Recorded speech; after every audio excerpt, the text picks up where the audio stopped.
Alors, bienvenue à tous dans ce webinaire donc, qui va porter sur le système bovin à l'étang bio. L'objectif étant de mettre en avant les leviers qui sont à actionner dans ce système afin de pouvoir gagner en performance.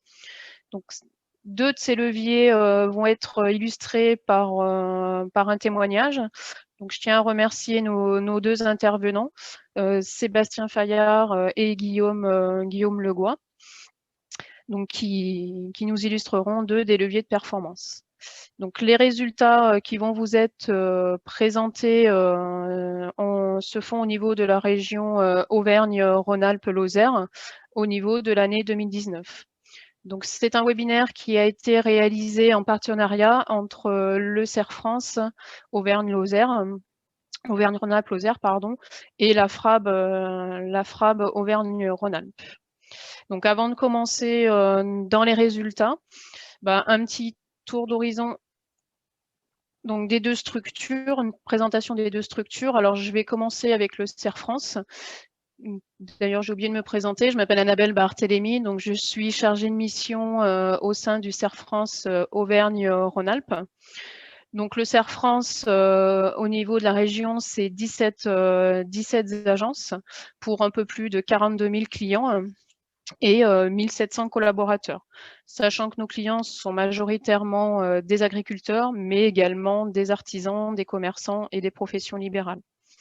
Donc, les missions du CERF France s'articulent autour de 6 domaines d'activité, à savoir le socle de base, la comptabilité, bien sûr, mais autour rayonnent différents pôles, avec notamment le pôle social et fiscal, un pôle juridique, un pôle informatique et un pôle conseil. Et autour de ces différents pôles, on retrouve l'atelier veille économique auquel j'appartiens et qui a pour but de proposer des études et des références économiques, mais on fait également de la veille conjoncturelle ou des études sur mesure. Ceci au niveau région, mais également au niveau départemental, inter- et intradépartement. Pour vous présenter le réseau de la FRAB, je vais laisser la parole à Anne Agelin. Bonjour, oui, donc je suis Anne Agelin, animatrice à la Fédération régionale d'agriculture biologique et je suis basée à Clermont-Ferrand. Donc la FRAB est la Fédération régionale des agriculteurs bio au service du développement de la bio et de la promotion des pratiques issues de l'agriculture biologique sur l'ensemble de la région, et on est membre du réseau national des producteurs bio, qui est le réseau FNAB, spécialisé donc en agriculture biologique. Les missions de la FRAB et de l'ensemble du réseau relèvent à la fois du développement et du conseil aux agriculteurs et aux collectivités pour les accompagner dans leurs projets et les mettre en relation avec l'ensemble des acteurs qui interviennent dans les filières et dans le développement de l'agriculture biologique. Donc du conseil pour le soutien et le développement des différents projets sur les territoires, mais aussi le soutien à l'accompagnement des agriculteurs dans leurs projets pour passer en bio ou une fois en bio pour développer leurs activités, y compris pour développer leurs activités économiques, dans le sens où notre appui est aussi à l'émergence de projets et de structuration de filières. On a aussi une mission qui relève de l'organisation professionnelle, dans le sens où nous organisons la construction de la parole des paysans bio et le portage de leurs messages auprès des pouvoirs publics et des institutions régionales. Et puis, une troisième type de mission, donc après des missions de développement de conseil et d'organisation professionnelle, une mission plutôt de promotion de la bio auprès de l'ensemble de la société et des consommateurs. Donc ça, c'est pour le niveau régional et des missions de l'ensemble du réseau dans son ensemble. Après, plus spécifiquement, les structures qui vont intervenir aujourd'hui, en tout cas qui participent.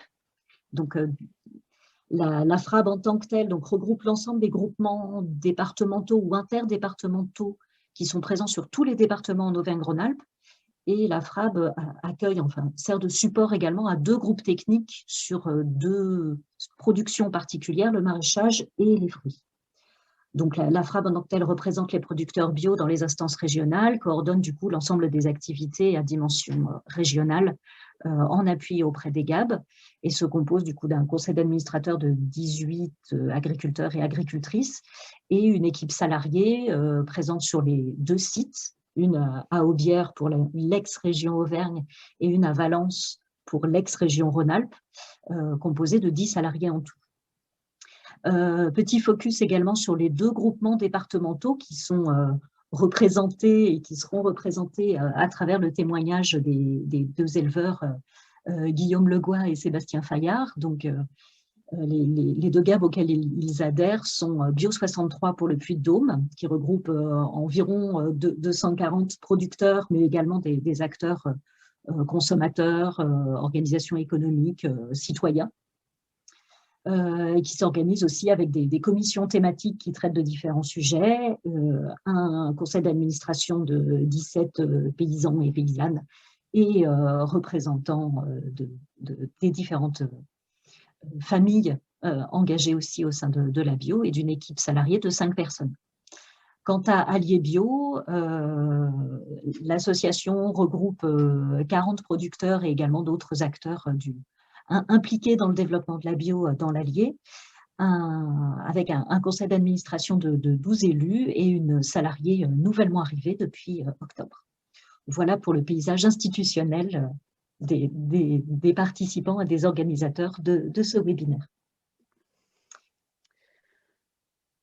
Alors pour continuer, donc on va, avant d'attaquer dans le vif du sujet, je dirais, on va d'abord faire un petit tour d'horizon de l'ensemble de la filière allaitante bio et essayer de voir un petit peu quels sont les enjeux au niveau de la filière.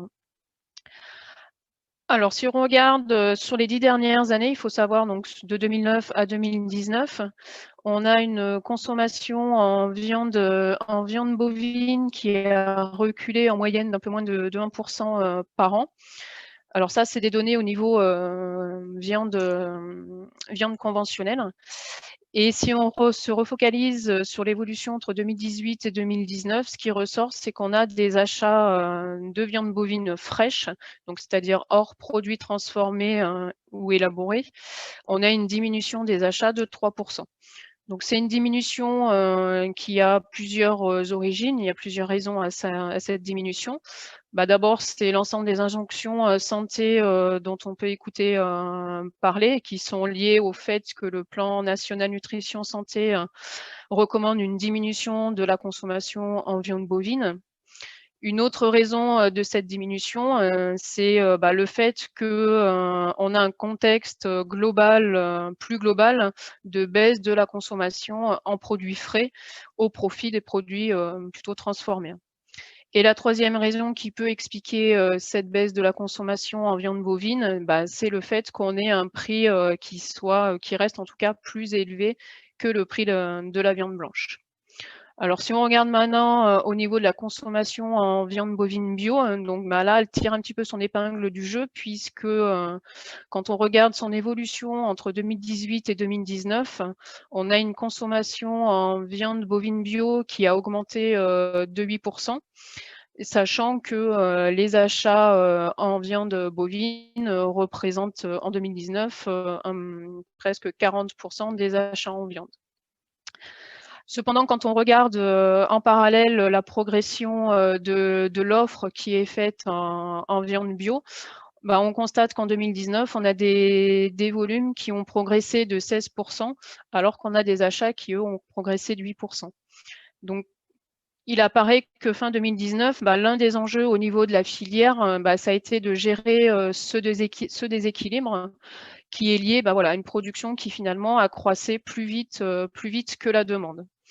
Donc, ce qui fait que, faute de débouchés, certains animaux, une part des animaux en tout cas, ont dû être commercialisés en conventionnel.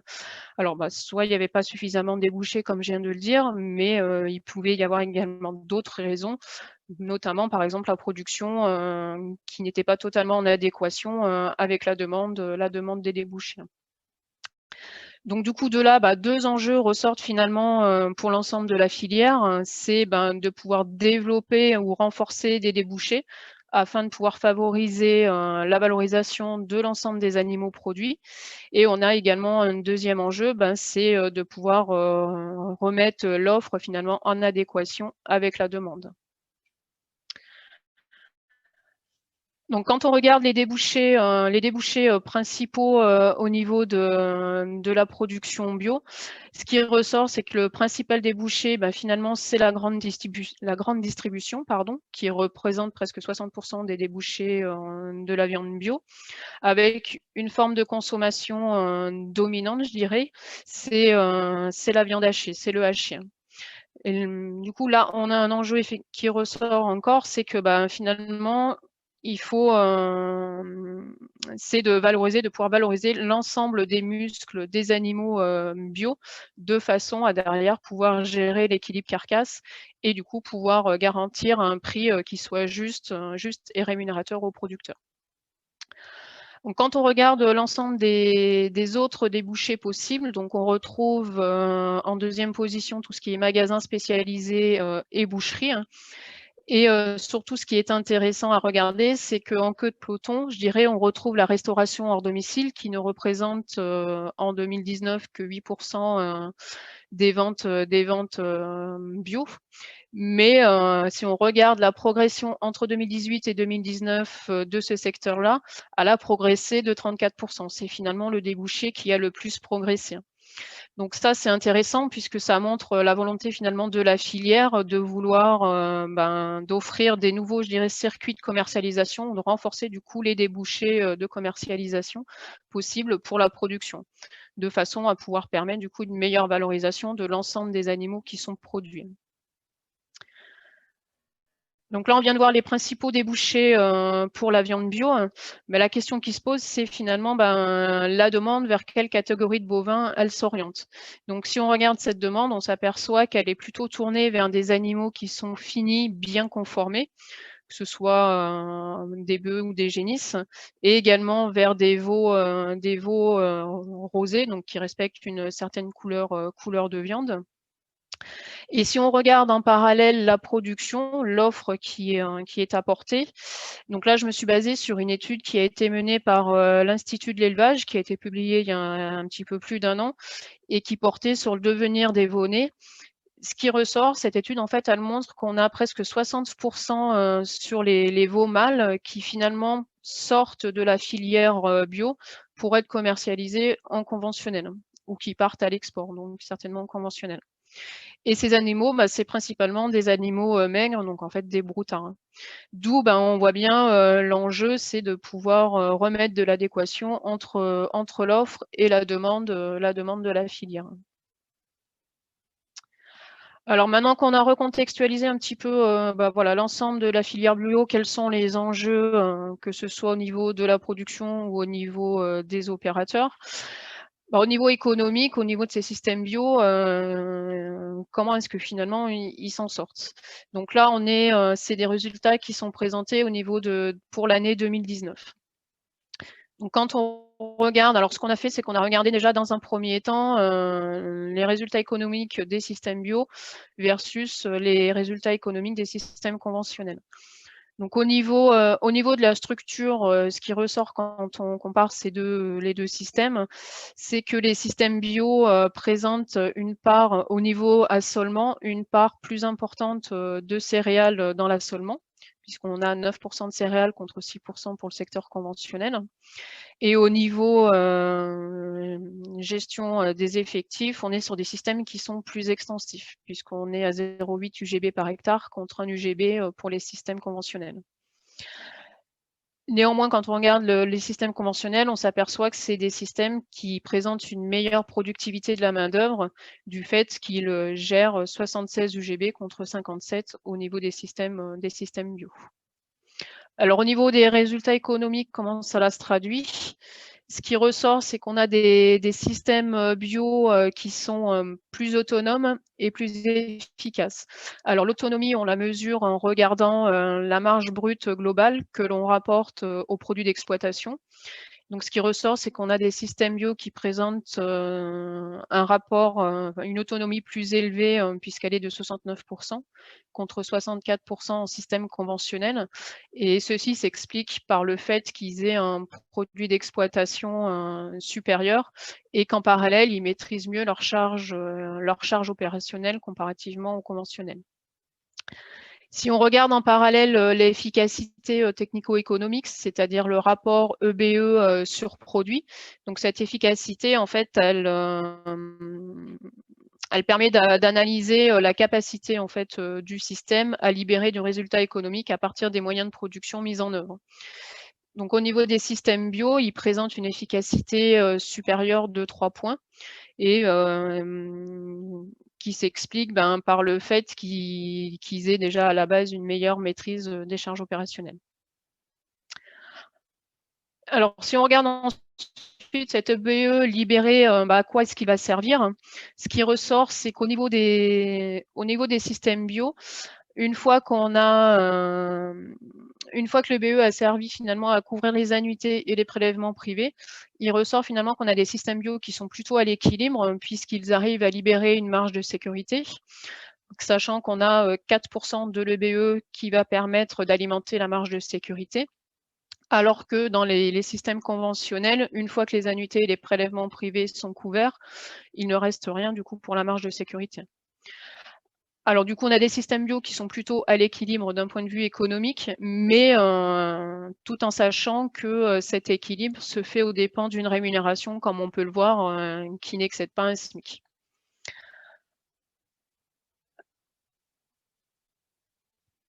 Si on regarde maintenant d'un point de vue financier, comment se comportent les deux structures, au niveau des deux structures, on est sur une bonne santé financière, sachant qu'au niveau des systèmes, du système conventionnel, quand on regarde l'ensemble de l'actif, on a un actif qui est plus élevé dans les systèmes conventionnels, d'environ 28 000 € par UTH, et qui s'explique par le fait qu'on ait un cheptel reproducteur qui soit plus élevé que dans le système bio. Quand on regarde l'ensemble, le taux d'endettement, donc l'ensemble des dettes au niveau des deux systèmes, on s'aperçoit qu'on a un taux d'endettement qui est plutôt bien maîtrisé, puisqu'il reste inférieur ou égal à 40%. Et en termes de trésorerie, on est sur des trésoreries qui couvrent entre 1 mois et 1 mois et demi de charge, sachant que l'objectif que l'on donne souvent à nos adhérents, c'est 2 mois de charge. Donc on pourrait avoir une amélioration au niveau de la trésorerie. Donc maintenant qu'on a fait un petit peu cet état des lieux du système bio, donc qui présente une meilleure autonomie, une meilleure efficacité, et que ce sont des systèmes qui permettent de libérer de la marge de sécurité. Alors, c'est des systèmes qui libèrent de la marge de sécurité, oui, mais sachant que, alors, ce qu'on donne souvent comme objectif à nos adhérents, c'est que pour 100 € de produits d'exploitation dégagés, on devrait avoir 5 € qui partent pour la marge de sécurité. Donc, si on recontextualise ceci dans au niveau de nos résultats en 2019 pour nos systèmes bio, il ressort que si on a 5% du produit d'exploitation qui est censé partir en marge de sécurité, pour nos systèmes bio en 2019, il aurait fallu que la marge de sécurité soit d'environ 7 000 €. On est un petit peu loin du compte. Donc la question, à partir de ce constat-là, la question qu'on peut se poser, c'est finalement comment essayer de gagner en performance et du coup, quel levier actionner, que ce soit au niveau de la production ou au niveau des charges. Donc c'est ce qu'on va essayer c'est ce que je vais essayer de vous montrer sur ce chapitre suivant. Donc quand on regarde, donc le premier levier finalement, quand on compare notre groupe moyen avec notre quart supérieur de l'échantillon, donc ce qu'on appelle en fait les plus performants, ce qui ressort, c'est que le premier levier qui peut être actionné se fait au niveau des charges opérationnelles. Donc quand on regarde nos plus performants, on s'aperçoit qu'au niveau des charges opérationnelles, ils présentent 30 € par UGB de charges opérationnelles en moins. Et ce qui s'explique, quand on regarde un petit peu dans ces charges opérationnelles comment ça se passe, on s'aperçoit qu'ils ont des charges animales qui sont plus faibles de 100 € par UGB et du coup que ça compense les charges de culture qui sont plus élevées du coup pour les plus performants. Et quand on regarde au sein de nos charges animales, qu'on regarde finalement les charges alimentaires, ce qu'on s'aperçoit, c'est que les plus performants, ils ont des charges alimentaires qui sont plus faibles de 30 € par UGB. Donc la question qu'on s'est posée, sachant que je l'ai montré tout à l'heure, dans les systèmes bio, on a 9% de l'assolement qui est réservé aux céréales. Donc on a regardé dans les systèmes les plus performants, quel est le pourcentage de l'assolement. Ce pourcentage, il est de 13%. Donc on s'est dit, est-ce qu'on peut avoir un lien entre la baisse des charges des charges alimentaires et le fait d'avoir une part de céréales plus élevée dans l'assolement. Donc ce qui ressort, c'est que effectivement, quand on arrive à 10% de céréales dans la surface, on remarque qu'on a une baisse du coût alimentaire, des charges alimentaires. Et donc on a bien une corrélation qui se dessine entre le coût alimentaire et la part de céréales dans l'assolement. Néanmoins, c'est pas la seule façon, la maîtrise du coût alimentaire, je dirais, n'est pas la seule façon le fait d'avoir de la céréale, pardon, dans l'assolement n'est pas la seule façon de baisser son coût alimentaire. L'autre façon de pouvoir gérer finalement son coût alimentaire, c'est la gestion du pâturage, de façon à gagner en autonomie alimentaire. Donc pour exemple, j'ai pris l'exemple du collectif Patou Diapa, donc je ne l'ai pas pris par hasard, vous allez le voir. Donc ce collectif, en fait, il est constitué de 6 exploitations autour d'une structure porteuse. Et l'objectif de ce collectif, il est triple. D'abord, il y a un objectif économique, bien sûr. Donc, comme je l'ai dit, c'est de gagner en autonomie alimentaire en réduisant ses intrants. Le deuxième objectif, il n'est pas moindre, c'est d'améliorer les pratiques agro-environnementales.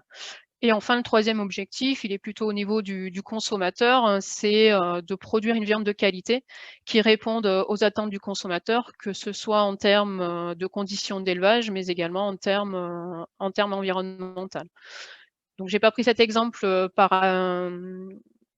par hasard, puisque pour illustrer en fait cette gestion du pâturage tournant dynamique, je vais laisser la parole à notre premier témoin, Sébastien Fayard, qui va nous faire part de la façon dont il gère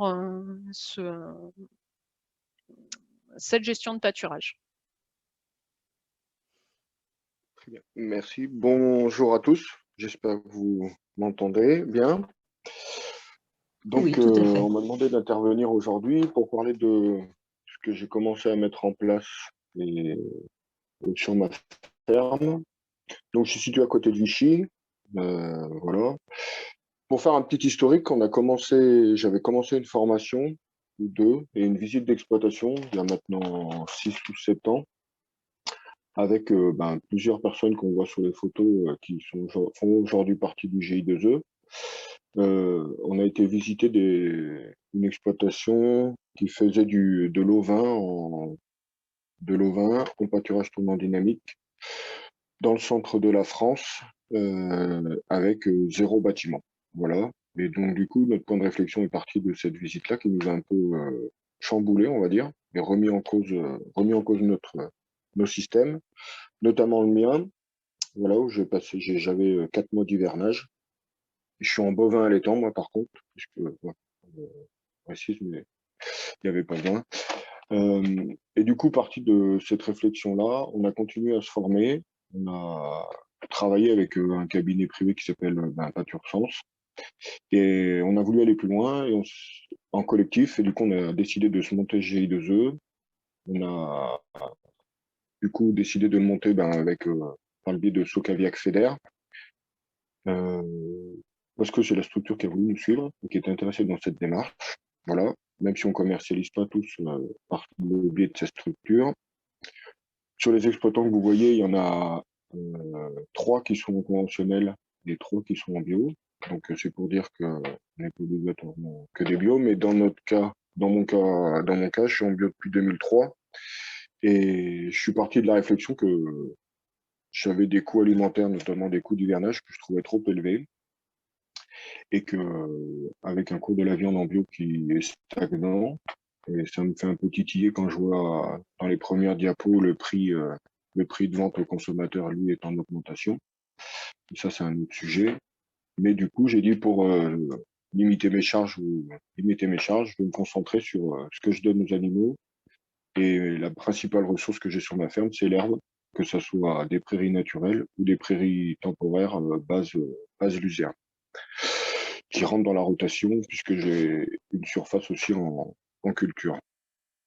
Et donc, du coup, j'ai décidé, par rapport au système qu'on avait historiquement sur la ferme, euh, j'ai décidé de partir sur un système techno, voilà, sur le pâturage tournant dynamique. Donc, en fait, pour donner schématiser, c'est des grands couloirs qui font entre 40 et 50 mètres de large, et où en fait, je donne la quantité d'herbe en fonction du lot d'animaux qui est présent, en fonction de ses besoins, et en fonction de la pousse d'herbe, de la pousse d'herbe.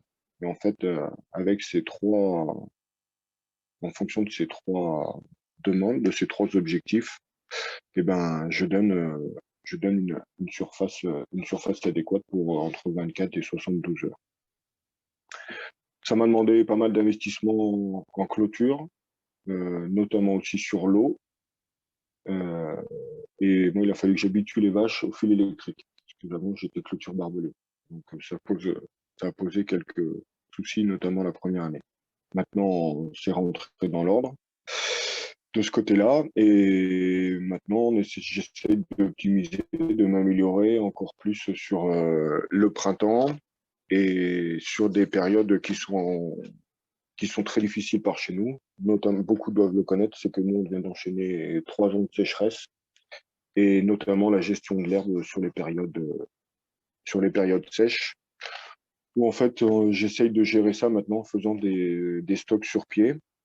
C'est-à-dire que des fois, au lieu de récolter le foin, eh ben, je laisse l'herbe sur pied. Elle paraît un peu sèche.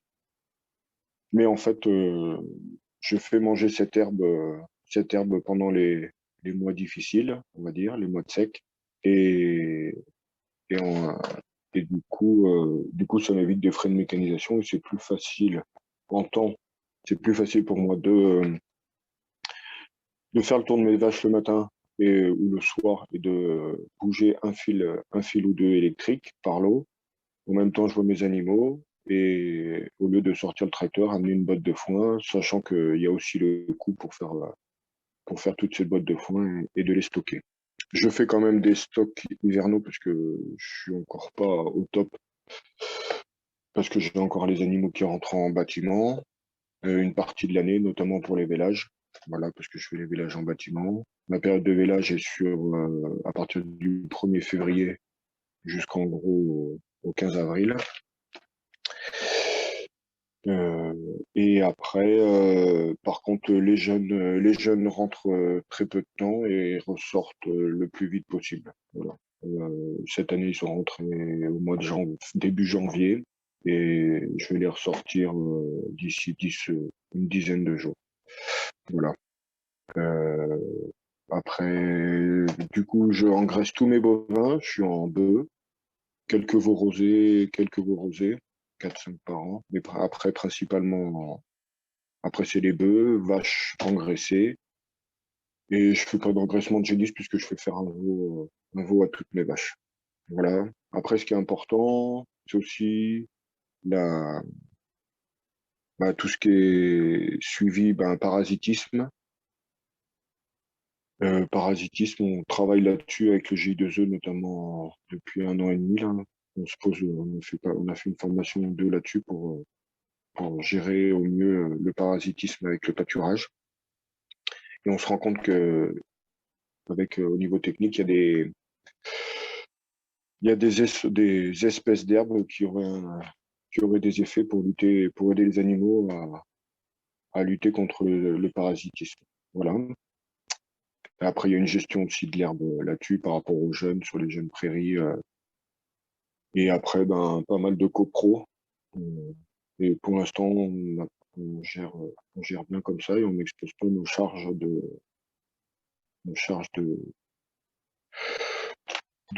produits pour lutter contre le parasitisme. On est on est dans la norme par rapport à un système, on va dire, traditionnel. Et du coup, un autre truc qu'on essaye de faire de plus en plus, c'est aussi le contrôle de croissance pour donner un ordre pour voir si ce qu'on fait est bien. Après, ce que j'ai pu me rendre compte depuis 5 ans, j'ai réussi à faire 15-20% de durée de pâturage en plus sur l'année, déjà, et j'espère encore faire mieux. J'ai un chargement qui est un peu plus élevé que ce qui est donné dans les chiffres. Je suis quasiment à 1. Je suis même un petit peu plus de 1. Voilà. Je suis autonome à 95%. Je donne de la céréale que pour les bovins qui sont à l'engraissement et les mères en début de lactation. Sinon, après, quelques minéraux, des minéraux pour les animaux, normal. Et après, je peux donner un ordre d'idée. Le coût que ça a eu sur ma ferme entre l'eau et les clôtures, le réseau d'eau et les clôtures, le fait de tout transformer, 350 € par hectare. Et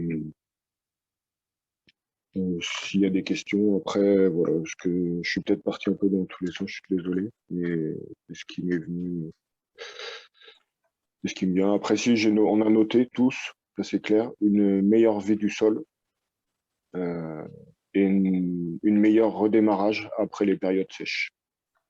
Et, à ma connaissance, au jour d'aujourd'hui, personne n'a fait de sursemis sur ces prairies suite aux 3 événements de sécheresse qu'on a connus. Voilà. Et après, on arrive à faire pâturer, on fait pâturer des luzernes, des variétés là qui arrivent qui sont plus adaptées pour ça. On a des variétés comme du plantain, avec son effet tannique qui a un effet sur le parasitisme. Des études qui le montrent et nous on s'en rend compte peut-être aussi pour nos fermes. Et voilà, après on fait des couverts, on essaye aussi de faire pâturer. On fait pâturer les couverts, ça aide aussi, voilà.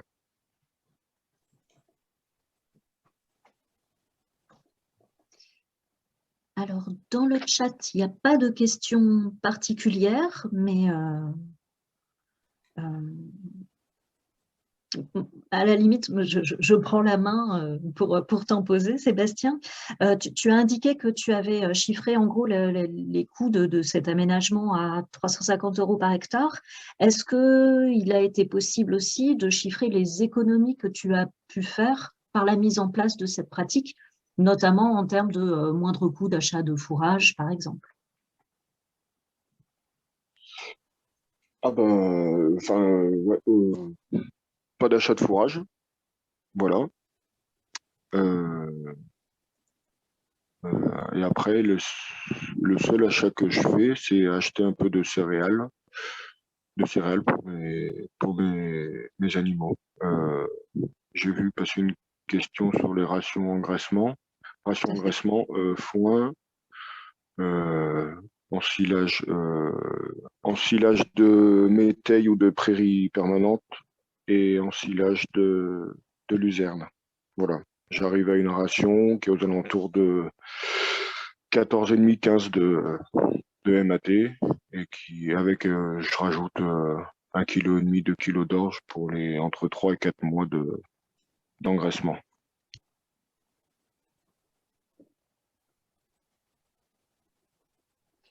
Alors, il y a une autre question posée par Guillaume Legois. Est-ce que l'objectif est de s'affranchir de période hivernale en bâtiment? Pour les jeunes, oui, c'est l'objectif. Rentrer en bâtiment le peu de temps, voilà. Et aussi, enfin voilà, essayer d'arriver à faire hiverner des animaux dehors. Et voilà. Seulement, il y a une technique de ball dressing, où si j'ai pas de ressources en herbe, en fait, on dispose les bottes dans le champ et on fait avancer au fil les animaux une fois par jour. Ils mangent cette botte, ils font la fumure autour et après on passe. Ça permet aussi de faire la fumure sur les prairies. Et parce que enfin, voilà, c'est toujours, il y a aussi un objectif derrière d'amélioration de vie du sol et du coup d'avoir des prairies qui résistent mieux aux périodes difficiles, que ce soit excès d'eau ou excès de sec et de chaleur.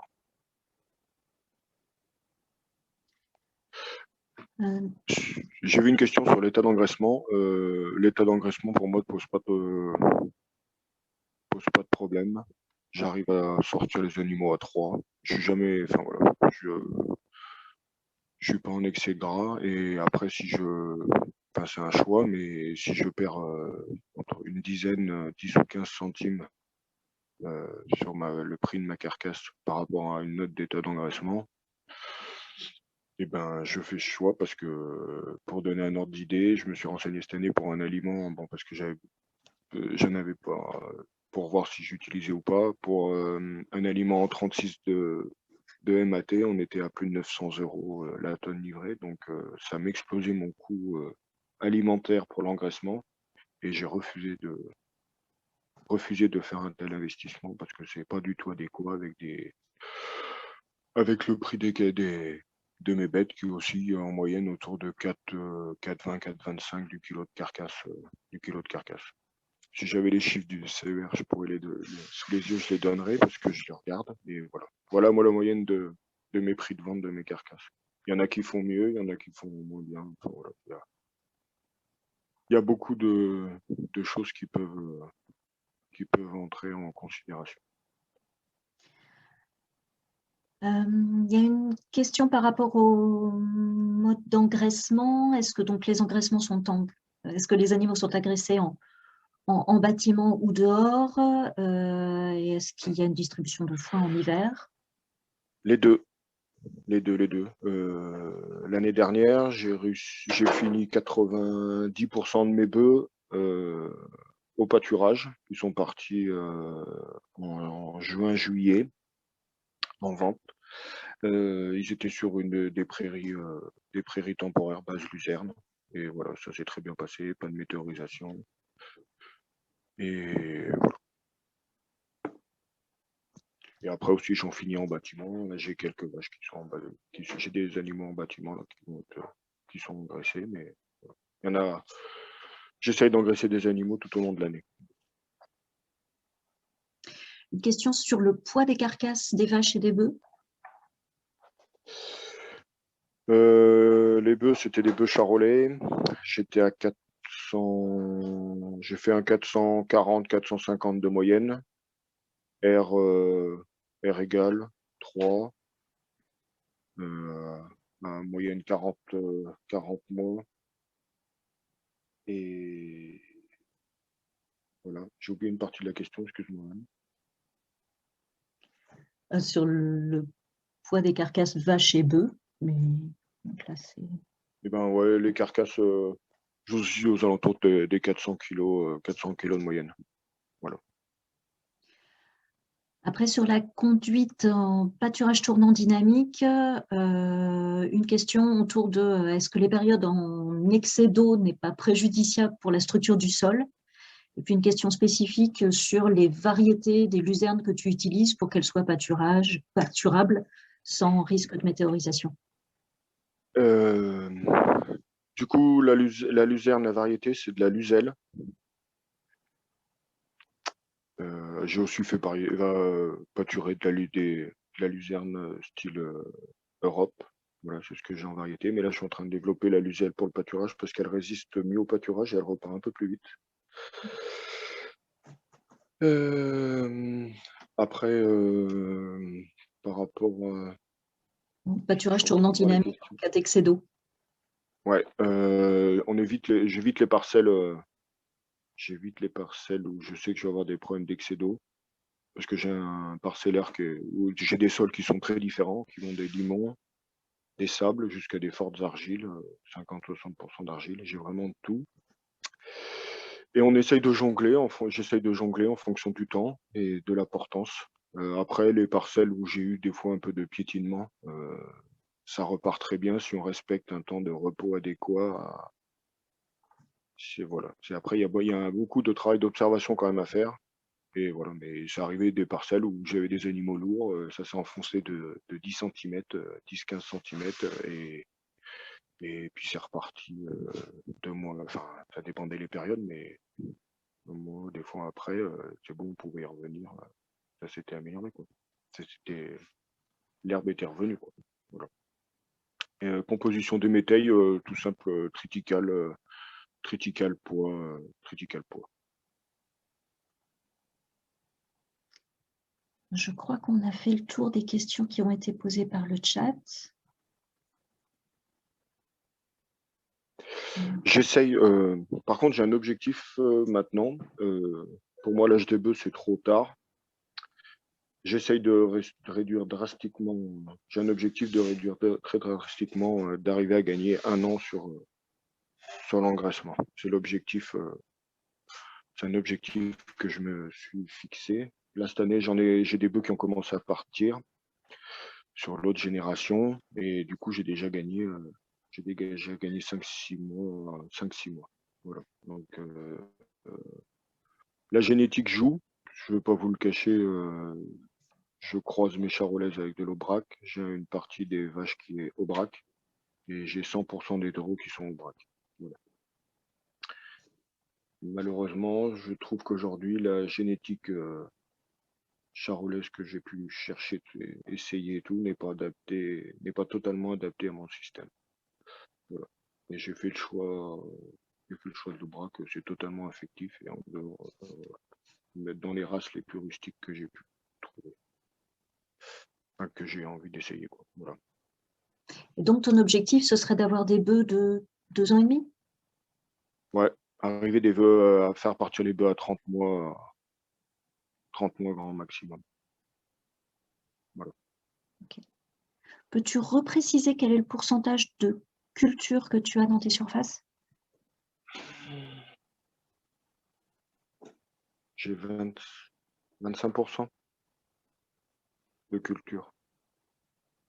J'ai 25% de culture sur ma SAU totale, et sur ces 25%, j'en ai en gros 20% qui sont dédiés à la vente. Et 5% qui servent, à une bonne partie de l'autonomie en céréales pour les rations du troupeau. Ok.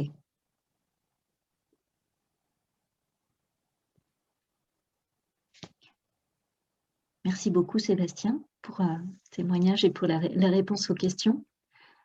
Après, sur le GI2E, on va faire je reviens juste vite fait sur le GI2E, je fais un petit coup de pub pour notre GI2E.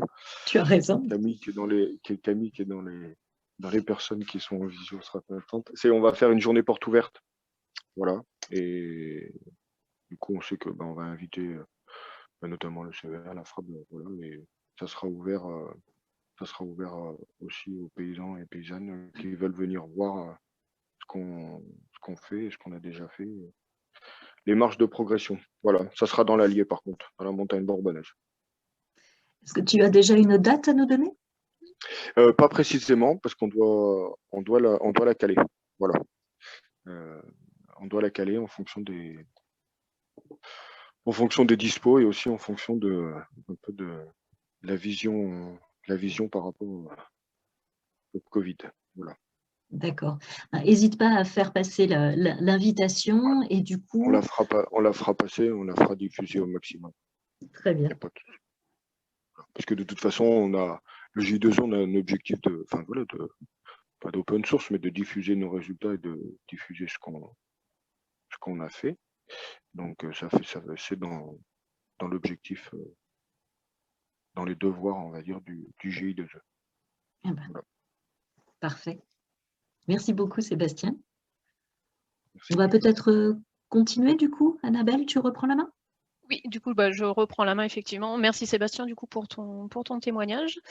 Et donc, je reprends la main pour continuer de vous exposer donc les autres leviers d'action possibles pour gagner en performance. Et donc, le deuxième levier, donc là, on va enchaîner avec des leviers plutôt axés production. Après le volet charge, je dirais. Et donc le deuxième levier, il est lié à la productivité, donc que ce soit la productivité de la main-d'œuvre ou la productivité numérique. Donc au niveau de la productivité de la main-d'œuvre, donc on a évalué à travers le produit d'exploitation libéré par unité de main-d'œuvre. Dans un premier temps, ce qui ressort, c'est que le groupe le plus performant, réussit à libérer 1,4, enfin un produit d'exploitation supérieur de 1,4 comparativement au groupe moyen. Et la deuxième façon d'évaluer la productivité de la main-d'œuvre, c'est à travers le nombre d'UGB traités par UTH. Et il ressort que le groupe moyen traite 5 UGB en plus comparativement au groupe moyen. Les plus performants traitent 5 UGB en plus. Au niveau de la productivité numérique, donc c'est-à-dire le nombre d'animaux vendus par vache, l'objectif étant d'un animal vendu par tête. Ce qui ressort, c'est que l'objectif est bien atteint au niveau des plus performants, alors qu'au niveau du groupe moyen, on est un petit peu en deçà. Donc le troisième levier qu'on va aborder dans cette présentation, il se situe lui au niveau du produit viande. Alors avant de regarder les résultats plus économiques, je recontextualise un petit peu la production au regard de la demande. Et donc je l'ai déjà abordé dans l'introduction, mais la demande elle est plutôt axée au niveau des animaux les mieux conformés. Et ces animaux les mieux conformés, ils ont une valorisation qui se fait plutôt au niveau de la boucherie ou des magasins bio, avec une valorisation en format carcasse ou muscle sous vide. Mais on l'a vu dans l'introduction, le premier débouché, c'est la grande distribution sous forme de produits qui là sont plutôt transformés ou le haché, comme je l'ai dit. Donc ça, c'est pour des animaux qui présentent une conformation plutôt moyenne. Et pour les veaux, on est sur un débouché plutôt boucherie, magasin spécialisé, majoritairement, avec une couleur bien définie, je dirais, c'est-à-dire que la viande doit atteindre une couleur rose clair. Donc le message sur cette diapositive qui est assez chargé, mais qui est à retenir, c'est que en fonction du débouché de commercialisation, on va avoir une conformation finalement assez précise de l'animal. Donc quand on regarde maintenant au niveau des résultats les résultats au niveau produit viande, je dirais entre les plus performants et le groupe moyen, ce qui ressort, c'est qu'au niveau des plus performants, finalement, le produit viande, c'est-à-dire le produit issu des ventes des animaux, il est formé à 34% par des ventes d'eugénistes et de gros bovins mâles, avec derrière une valorisation qui est supérieure, puisque pour les génisses, on est à un petit peu plus de 300 € en plus pour les génisses, et on monte même jusqu'à 700 € en plus pour les gros bovins mâles.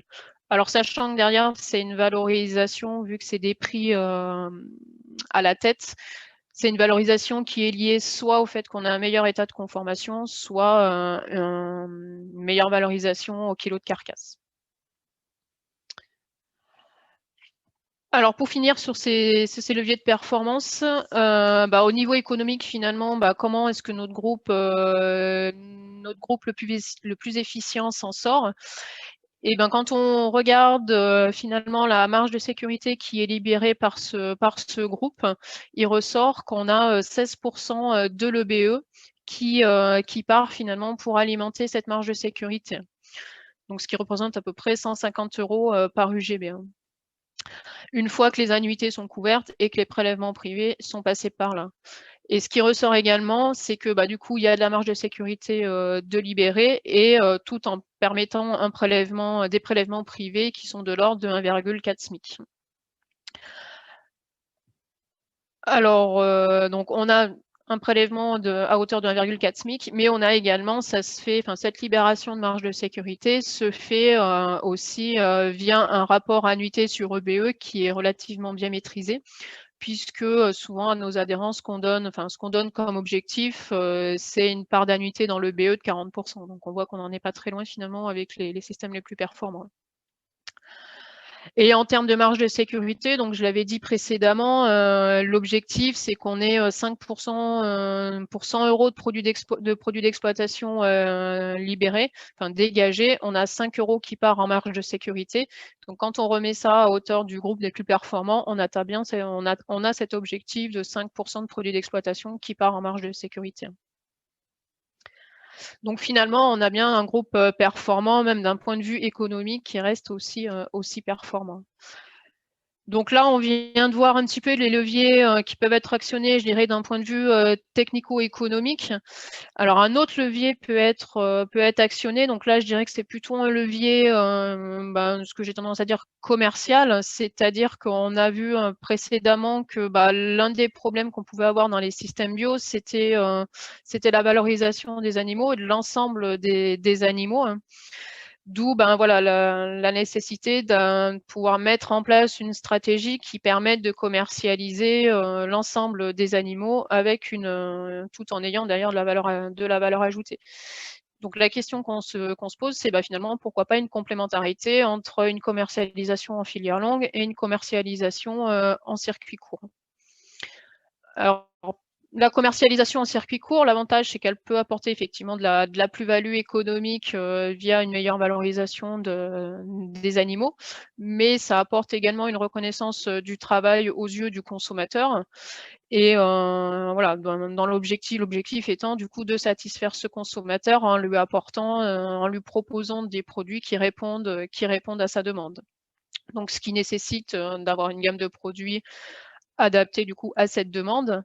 Et l'autre objectif, c'est la plus-value économique, j'en ai parlé, qui peut passer par le fait de pouvoir valoriser des produits,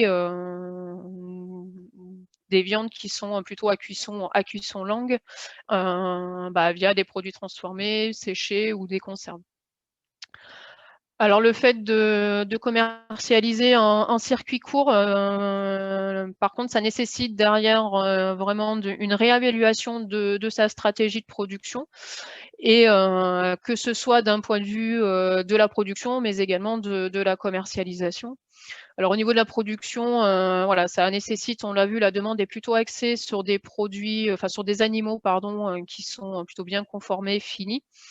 Et ça nécessite aussi de pouvoir proposer des animaux sur l'ensemble de l'année, toute l'année, donc de gérer derrière les vélages de façon à avoir une production étalée, et avec du coup derrière un engraissement également qui s'étale sur le temps. Au niveau commercialisation, ça demande de réfléchir à la stratégie commerciale derrière qu'on va mettre en place.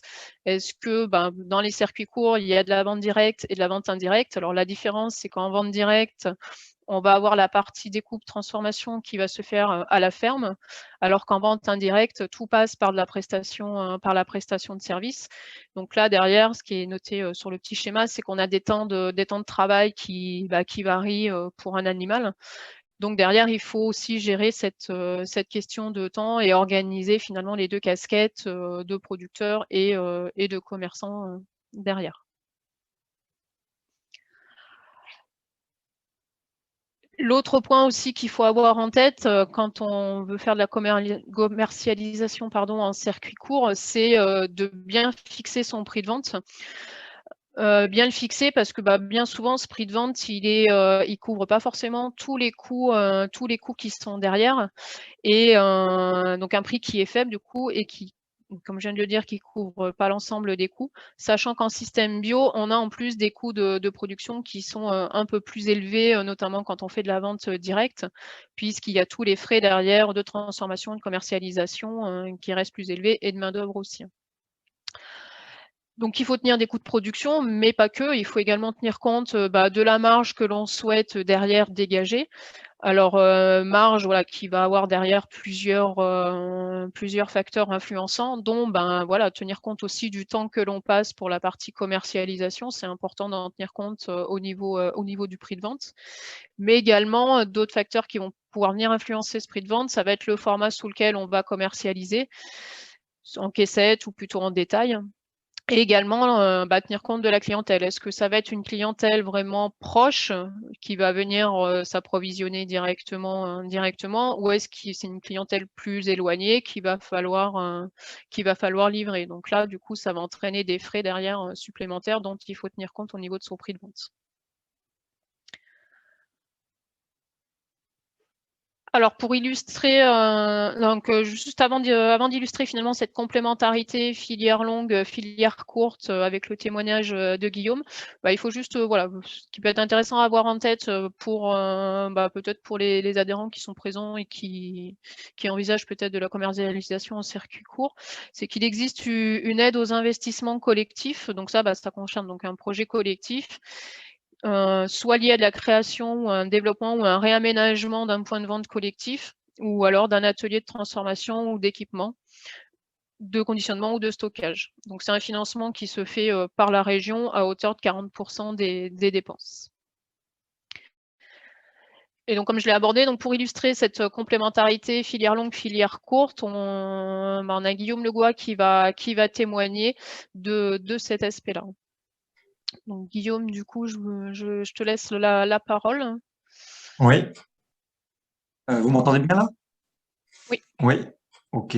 Donc Guillaume Legois, moi je suis installé depuis 2013 sur Condat-en-Combrailles, donc c'est le nord-ouest du Puy-de-Dôme, en limite de la Creuse, en plateau de moyenne altitude, peu éloigné de tout gros centre de consommation. Le plus proche, c'est Clermont, qui a 1 heure de route. Peu éloigné de tout abattoir, puisque dans le Puy-de-Dôme, il n'y reste que l'abattoir d'Ambert qui est à l'autre extrémité du département. Je fais la production principale, c'est du veau de lait sous la mer, donc en race Montbéliarde, croisé avec du charolais pour amener un peu de conformation, et la Montbéliarde donc pour avoir la production de lait suffisante à la production adéquate de veau gras. Les veaux ne sont pas complémentés ni en céréales, ni en aliments, ni en poudre de lait qui existe aujourd'hui en bio à des prix relativement élevés. Donc, je suis seul sur la ferme, sur 82 hectares répartis sur 3 communes et 45 villages. Donc, Montbéliarde et quelques limousines que je conduis en race pure, toujours en veau de bouche. Je rachète quelques petits veaux à 3 semaines, un mois chez mes voisins laitiers en bio, des veaux croisés pour compléter la lactation des mères, pour éviter de tarir des vaches précocement et du coup de perdre un peu de... permet de me sortir plus de veaux que de vélages, 45 par an. Pour 41 vélages, et j'élève aussi mes génisses de renouvellement, là en dose sexée inséminée, tout inséminé, et ce qui me permet d'éviter les veaux mâles en race pure.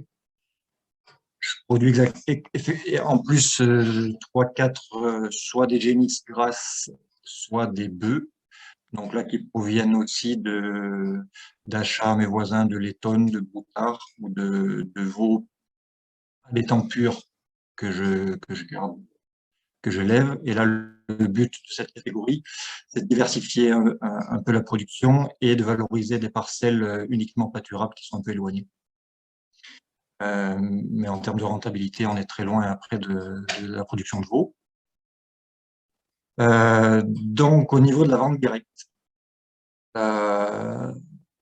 si on reprend un peu tous les éléments de mon environnement autour de la ferme, je suis loin d'être bien placé pour la vente directe. Et en termes de d'outils d'abattage, de découpe que de potentiel de clientèle. Moi, j'ai voulu mettre en place, après une longue période de réflexion, une partie en vente directe pour sécuriser mes différents revenus. J'ai repris la ferme familiale et en bio, comme ça existe en conventionnel, hein, tous les opérateurs de viande bovine ne sont pas ni éternels ni créditeurs 100%, et mon père a eu une mauvaise expérience avec un partenaire commercial et a laissé 20 000 € au passage. Je m'étais juré que ça ne m'arriverait pas, ou d'espérer d'éviter ça. On n'a pas besoin d'impayer pour être fragile économiquement en agriculture. Donc, le but, c'était de diversifier un peu les circuits de commercialisation en jouant sur filière longue et filière courte. Donc, la réflexion s'est faite. Quelle catégorie proposer en filière courte? J'avais le choix entre donc les veaux de lait, plutôt segment haut de gamme, on va dire, ou la vache de réforme Montbéliarde, qui sont moyennement, on va dire, à l'image plus qualitative de la vente directe, et d'autant plus que en filière longue, bien structurée, avec un planning de saison, c'est une catégorie de bêtes qui est relativement, je dis bien relativement, bien valorisée, si on rejoint ce qu'Annabelle disait tout à l'heure au niveau de la consommation de viande, qui est majoritairement de la viande hachée. Du coup, la Montbéliarde, bien engraissée, correspond bien à ce type de débouché. Donc, pour réforme, je travaille avec Sicarev, au niveau du qui a le gros avantage de venir chercher les bêtes sur place. Et une fois qu'on a fermé les portes du camion, on attend 3 semaines que le chèque arrive tranquillement. Et donc là, c'est vrai qu'au niveau de temps de travail et soucis, c'est relativement simple. Et la partie veau est donc plus valorisée au niveau vente directe. Parce qu'en filière longue, les filières longues de veau existent. Le problème, c'est que le veau, c'est vraiment une catégorie à part. Il y a un savoir-faire de production, mais il y a aussi, à mon avis, un savoir-faire de commercialisation à avoir. On ne commercialise pas du veau de lait sous la mer comme on commercialise du veau d'intégration. Et c'est vrai qu'en bio, on peine à trouver des structures qui soient vraiment bien adaptées à ce savoir-faire. On le retrouve plus en label rouge côté Limousin et en descendant après dans le sud-ouest. Mais c'est vrai que sur l'Auvergne, c'est un peu limité, on va dire, dans ce type de structure. Donc, pour mettre en place la vente directe, j'ai mis 18 bons mois de réflexion avant la mise en place. Parce qu'il faut bien souligner que entre faire une ou deux vaches ou une ou deux bêtes par an, comme la plupart des agriculteurs peuvent faire pour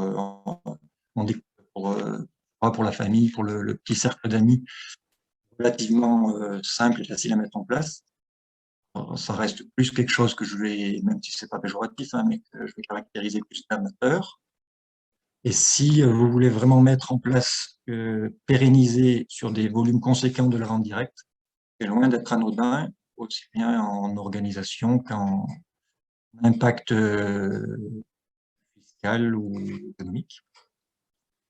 Donc la première question que je me suis posée, c'était quelle bête, donc c'était le veau gras, quel produit est-ce que j'avais la possibilité soit de faire du détail, de la caissette ou de la carcasse entière, ça aurait été le top.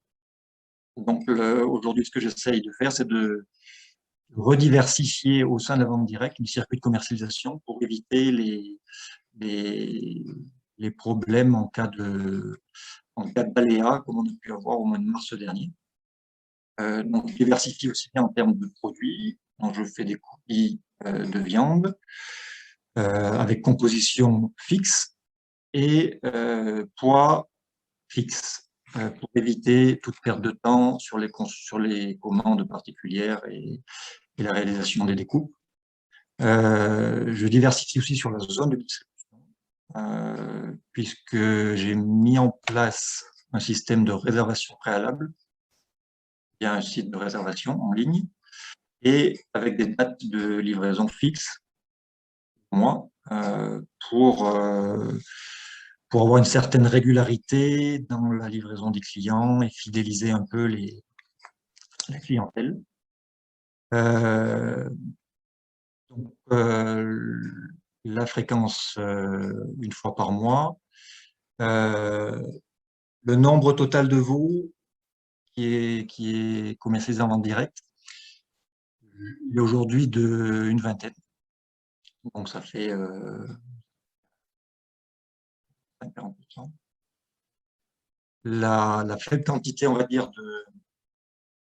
vraiment vente directe, c'est vente à particulier en colis, quoi. Vente particulier, magasin, comité d'entreprise, etc. Le restant est vendu en direct à débouché, en carcasse entière. Donc voilà, c'est la vente, c'est pas de la vente directe, c'est la vente avec un intermédiaire. Donc la fréquence un mois, et la question s'était posée aussi de qui découpe et avec quels investissements. Donc les deux étaient de pair. Donc la question s'est posée bien évidemment. Je pouvais faire un investissement individuel, collectif, faire une formation pour apprendre à découper. Mais si on met en relation avec les 90 hectares à gérer avec un UTH sur 3 sites, ben on comprend vite que de tout faire, ça peut être vite compliqué. Et je voulais surtout pas tomber dans le piège de prendre du temps pour la vente directe au détriment de la production. Parce que je pense qu'il y a pire que tout, que de délaisser après la production et au profit de la vente, parce qu'à terme, ben, ça échouera. Donc j'ai fait le choix d'externaliser la découpe. Compte tenu qu'il fallait que j'aille loin pour l'abattage, j'ai fait le choix d'aller à Brioude, en Haute-Loire. Il y a l'avantage d'être un abattoir agréé bio de petite taille, récemment remis aux normes, avec un atelier de découpe spécialisé bio pour la vente directe d'agriculteurs qui est juste à proximité. Donc j'envoie les veaux, j'amène les veaux vivants. Ensuite, le transport abattoir atelier de découpe est réalisé par l'atelier de découpe. Du kilo de carcasse sur 150 kilos. Et après, j'envoie mes consignes de découpe par mail. Et je vais récupérer le matin ma viande qui est emballée sous vide en rôle. Je réalise mes colis et je fais la livraison dans la foulée. Du coup, les seuls investissements qui ont été nécessaires ont été matériel de livraison, donc une remorque frigo. Au début, on était en copropriété, là, on est en renouvellement de matériel et on a fait le choix de partir en collectif en CUMA, notre groupe CUMA. On s'est dit, si on peut acheter une ensileuse ou un épandeur à fumier, je pense que on peut être capable de faire aussi en remorque frigo. C'est passé, ça a été subventionné, donc ça permet aussi de réduire les coûts et de relancer une dynamique sur la vente directe sur notre petit groupe. Et la dernière question qui s'est posée, c'est le prix de vente. Donc j'ai suivi le schéma qu'Annabelle a présenté tout à l'heure, en partant de mon coût de production. Parce que l'erreur, ça serait de comparer au prix de la filière longue, en se disant, voilà, mon veau, je le vends 5 € pour un marchand. Donc, si je veux un peu plus de marge, je pars sur 6,50 ou 7 et je remets mes coûts de découpe et ça me fait mon prix de vente. Le problème, c'est que si les 5 € de départ ils sont complètement déconnectés du tout, et même mon prix de vente direct risque de l'être aussi. Et donc, au niveau rentabilité financière de la ferme, on ne va pas y être. C'est partie de mon coût de production. J'ai rajouté tous mes frais donc en externalisant, c'est relativement simple, on a des factures réelles. Aujourd'hui, ça me coûte 80 centimes d'abattage, une cinquantaine d'euros de transport d'abord vivant, l'abattoir, 80 centimes du kilo de carcasse d'abattage et entre 2 euros et 2,50 € de prestation de découpe mise sous vide. Et là, je précise que on est dans la découpe qualifierait de vraiment abattoir, quoi, vraiment pas haut de gamme, mais vraiment bien détaillé et à l'écoute des demandes particulières que je peux faire. Et ensuite, les frais de livraison, l'amortissement de la remorque, ça va être le coût réel en Puma. Et je ne compte pas mon temps de main-d'œuvre.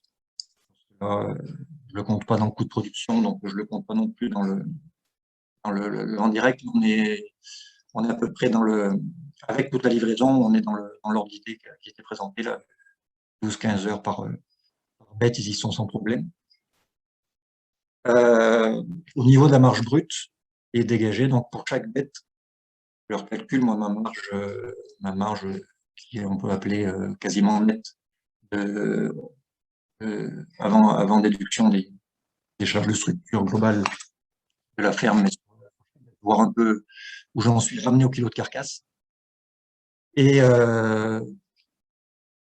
ne faut pas se faire d'illusions. Il y a la vente directe, si on veut la faire comme il faut, qu'elle dure, il faut mettre quand même quelques coups dans les charges.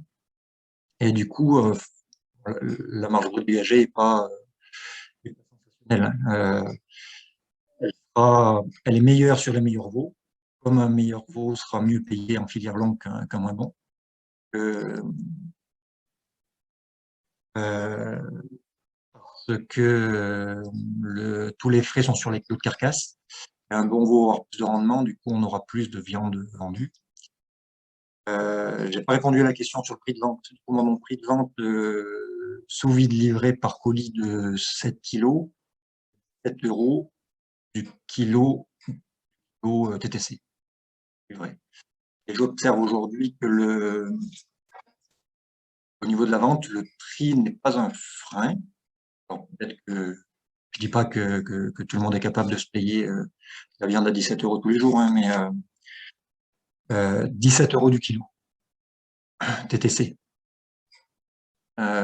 Mais aujourd'hui, le frein que je peux avoir sur certains développements, c'est plus au niveau de l'organisation de la livraison. J'ai fait le choix, vu que je suis tout seul, de ne pas aller dans les systèmes d'AMAP, de marché, de ruches, de locavores, etc. Parce que de 6 à 8 le soir et le matin, je suis à la tête du veau. Donc, c'est uniquement de la livraison à domicile. Et les gens qui travaillent, c'est forcément un peu plus compliqué. Donc, on arrive à contrer un peu ça avec les comités d'entreprise, mais c'est plus la logistique qui est bloquée que le prix, quand la qualité est en face. Et les différents points de vigilance que je voulais présenter, c'était sur le calcul du prix de revient, ça c'est sûr, de ne pas travailler pour rien. Faire attention aussi au chiffre d'affaires. Dès qu'on passe en vente directe, forcément, le chiffre d'affaires gonfle vite. Et si on est à la limite entre le micro-BA et puis le réel, et que la vente directe fait basculer de l'un à l'autre, ça fait que des fois tout calculer. Voilà. Alors voilà. Après, le poids du colis, ce que je voulais, disons que j'ai regardé tout ce que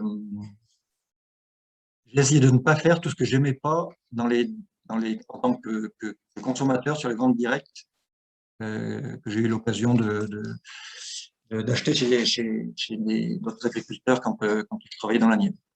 Et ce qui me plaisait pas trop, c'était l'incertitude. C'est-à-dire qu'on commandait un colis Et en gros, on sert de variable d'ajustement, aussi bien sur le contenu que sur la quantité. Compte tenu de mon prix relativement élevé de vente, je tiens à garantir une certaine fiabilité dans le contenu et dans le poids de mes colis. Donc, sur un veau, c'est plus facile que sur un bœuf, parce qu'il y a moins de morceaux, et il y a moins de bas morceaux. Donc, le poids de 7 kg, 7,5 kg, il correspond en fait à une répartition en 1/16e d'un veau de 160-170 kg de carcasse.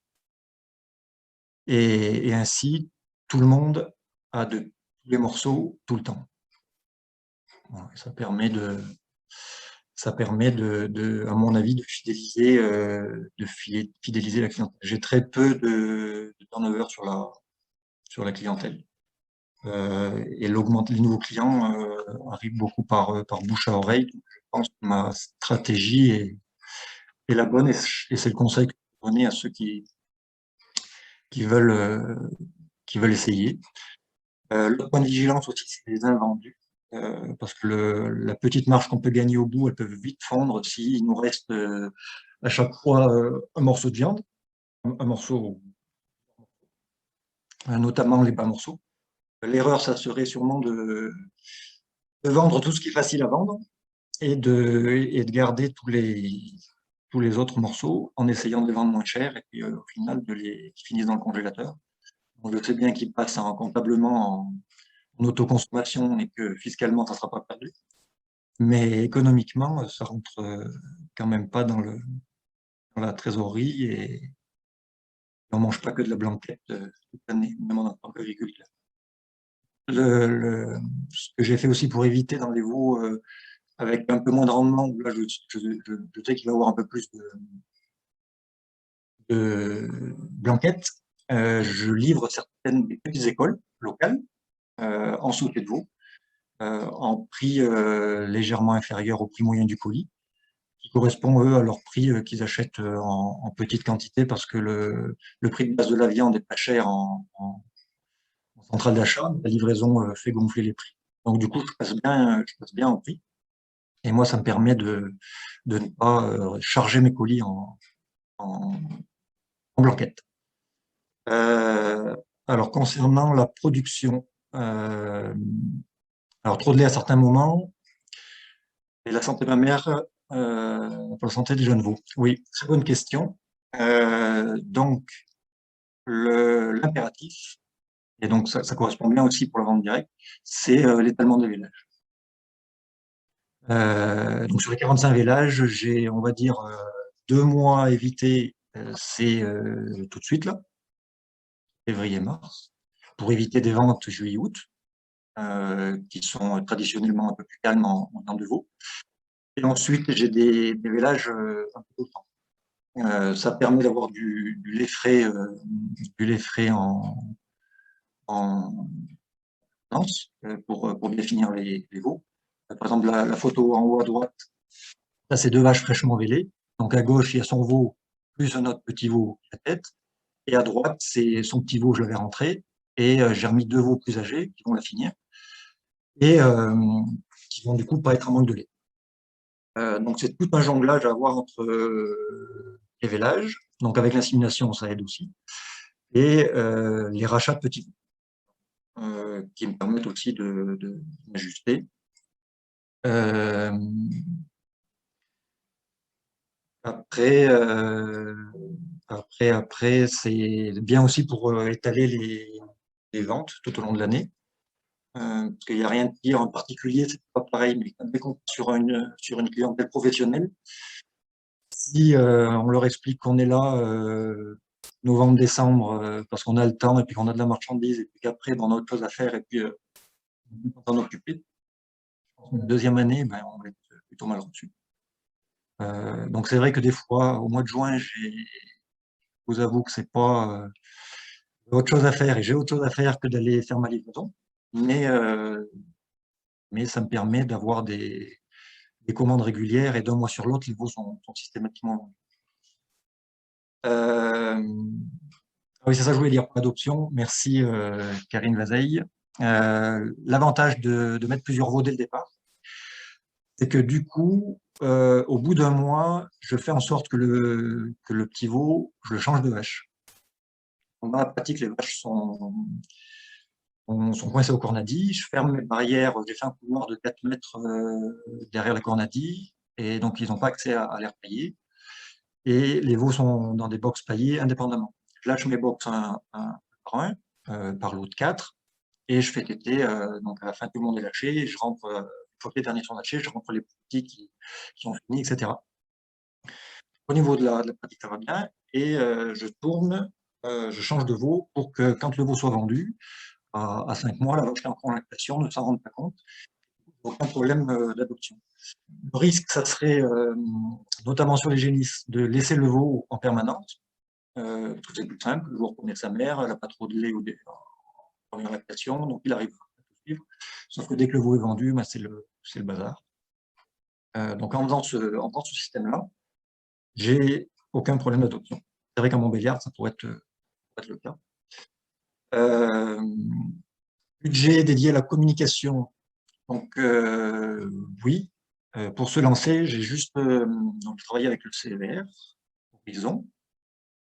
J'ai travaillé sur l'élaboration d'une plaquette pour avoir un petit support quand même, voilà, en termes d'image, et puis pour mettre un peu sur papier les différents éléments. Donc ça m'a fait un petit peu, plus le chiffre en tête. C'était pas exorbitant. Voilà, je l'ai amorti moi dans mon calcul sur 2 ans. J'ai attribué 15 € sur chaque veau, et ça a été rapidement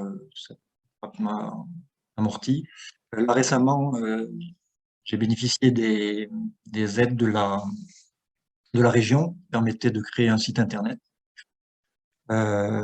subventionné à 100% dans la limite de certains montants, et donc il est en cours de permettra d'avoir une visibilité un peu plus numérique, en lien avec le site de réservation qui est sur Cagette. La complémentation des vaches laitées, donc au niveau de la production, je suis un peu dans le même raisonnement que tout à l'heure lors du témoignage. On a beaucoup travaillé Bio63, on a fait un GI2E, on a fait un groupe aussi sur la gestion des prairies. On travaille en pâturage tournant dynamique. Les vaches sont rentrées, donc c'est la conduite de vaches laitières, donc elles sont rentrées matin et soir. Je complète, depuis que je suis en pâturage tournant, j'ai beaucoup moins de refus.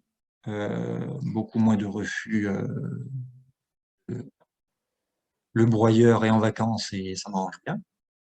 L'herbe est de meilleure qualité, j'ai moins de baisse de lait en été, et j'ai libéré des surfaces de fauche que je fais en fauche précoce pour permettre, donc les 2 dernières années les derniers étés qui ont été très secs, monter à l'auge. Elles ont toutes empâturé, quitte à marcher un peu loin, mais après je complémentais en foin et en rubanage à l'auge, pendant la tétée. Voilà, donc en termes de travail, c'était pas trop astreignant. Voilà. Après, j'utilise aussi mon métail. J'utilise mon métail pour compléter les rations. Je ne suis pas à un niveau PD sur EF très élevé, mais je suis comme tout le monde. Quand je vois les prix des aliments, sont très beaux sur les étiquettes, mais à 600 € la tonne, et ben voilà, je me dis que c'est pas pour moi, et dans un système bio, le but c'est d'essayer de s'en passer, je pense. Au moins on va aller dedans, quoi. Sur un vente sur circuit long et vente directe, combien t'estimes la marge? Donc, le circuit long, tout dépend à qui on le vend. Tout dépend à qui on le vend, mais pour faire, si on veut un cas concret, donc si Carev propose l'achat de votre boucherie, qui rémunère aujourd'hui à 7 € du kilo de carcasse, Quand je vends directement à des bouchers, donc net de transport, d'abattage, etc. Là, je vais être entre 8 et 8,50. Voilà. Après, il y a un risque, il peut y avoir un risque d'impayé, il faut organiser quand même faut faire un peu le commercial. Forcément, si on attrape de la plus-value, c'est qu'on fait le travail de quelqu'un d'autre, hein. Il n'y a pas de miracle. Et après, sur la vente directe en colis, là, je vais être selon le rendement du veau, entre 8,50 et 9. Donc, on va dire que dans le meilleur des cas, ça va être 2 euros. 2 euros fois 150 kilos de carcasse, ça fait 300 euros de marge brute. Et il ne faut pas faire qu'un veau pour que ça soit valable. Et si on commence à compter la charge de travail, bon, c'est un sujet tabou en agriculture, c'est un peu compliqué. Alors le fait que les veaux ne sortent pas le cahier des charges, donc je souris parce que il y a là tout un paradoxe. On est d'accord entre le cahier des charges et l'évolution, l'application récente, la demande sociétale sur les veaux à l'extérieur, en pâturage, etc. Et la qualité des veaux.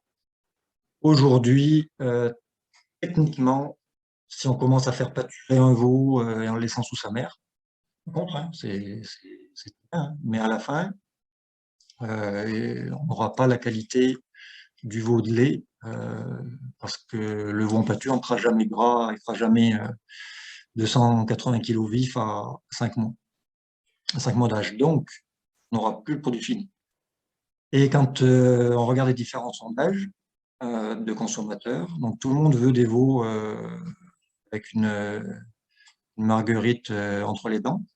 Mais par contre, pour acheter, ils veulent de la viande tendre, grasse, avec de la saveur. Et je suis désolé, mais quand on tue un boutard, eh ben, c'est pas un veau. Donc après, l'entre-deux, c'est le veau rosé.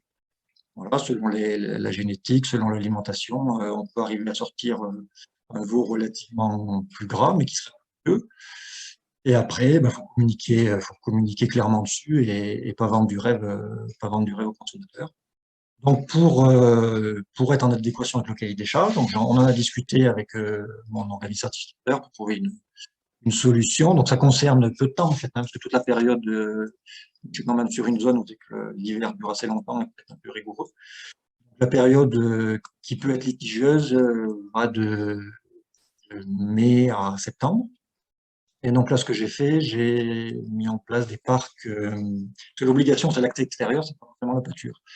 J'ai mis en place des parcs amovibles, en barrière de contention, à l'extérieur, attenant au bâtiment, pour qu'ils puissent avoir accès aussi bien à l'air paillé à l'intérieur qu'à l'extérieur.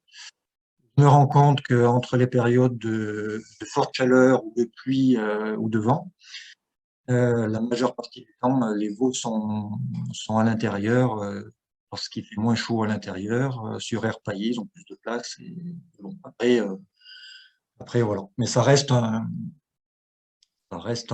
point un peu compliqué. Et la question derrière tout ça, c'est la question qui peut se poser, c'est est-ce que du veau de lait en bio a le droit d'exister? Voilà. Est-ce que comme le caviar bio ne peut pas exister, ou le foie gras, voilà. Alors, à différence de couleur, les veaux qui sont abattus après la période de sortie tombent un peu plus colorés. Mais je ne peux pas affirmer que ce soit parce qu'ils sortent ou parce que ça vient plutôt de la chaleur ou quand il fait chaud, ils boivent moins. Voilà. Il y a un peu plus de lumière. L'été, bon. Mais ils ne tombent pas rouges non plus. Dans mon système de production, j'ai des veaux qui vont être de 1 à 3, sachant que 1, ce n'est pas l'objectif. Ça peut arriver sur certaines génétiques, notamment de taureaux utilisés en IA. Et de moyenne, je suis à 2,4, 2,5 de couleur viande. Après, la couleur, que ce soit pour les bouchers ou pour le client, c'est absolument pas un critère qualitatif en veau bio. Ce qui m'est demandé, c'est du gras, de la tendreté, de la conformation. On arrive mieux à maîtriser. Voilà un peu pour le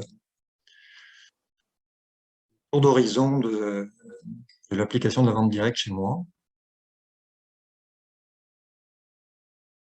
Je ne sais pas s'il y a d'autres questions, s'il y a des choses que j'ai...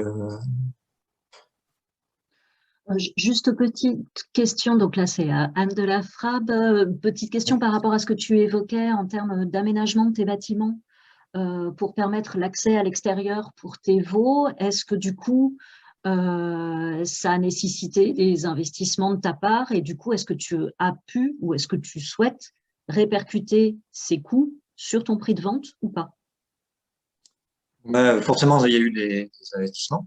De toute façon, j'avais pas le choix. Soit je trouvais une solution pour être en adéquation avec le cahier des charges, soit ma production pouvait être déclassée, et donc là, ça pouvait être représente putain, ma production principale, ça aurait pu être préjudiciable. Mais ça s'est fait en total en bonne discussion, en bonne collaboration avec EcoCert, pour les nommer, puisque bon, je suis pas le seul à être confronté à problème-là, entre guillemets. La solution la plus simple, ça aurait été en système brasse à laiton, facile à faire, c'est de faire un creux de production période estivale, de recommencer de faire des vélages en septembre et de vendre jusqu'à avril, mai, juin, et puis comme ça, pendant la période estivale, on n'a pas de veau, donc il n'y a pas de problème. Ce n'était pas mon cas parce que avec les Montbéliardes, c'est plus compliqué, avec mon système de commercialisation aussi. Donc, j'ai essayé de trouver un compromis en achetant, en ne faisant pas des gros investissements. Pas gros, ça m'a coûté 2000 €, mais c'est des barrières de contention type panel qui peuvent être utilisées après pour faire des barrières de contention dans les parcs, dans les champs, dans les prés pour récupérer des lots ou pour séparer une aire payée en deux, ou voilà, qui peuvent avoir d'autres utilisations et qui ne sont pas fixées. Après, je n'ai pas compté dans mon coût de production, hein, parce qu'après, si ça devrait, hein, ça devrait. Après, je ne l'ai pas fait.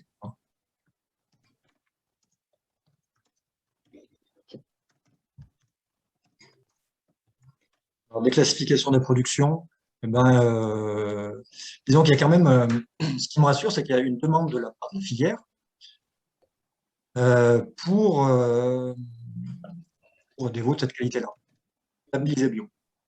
Aujourd'hui, j'ai des demandes de bouchers qui étaient en label rouge, par exemple, qui sont mixtes, sont passés en bio, et qui ont le problème de ne pas trouver des veaux de qualité label en bio.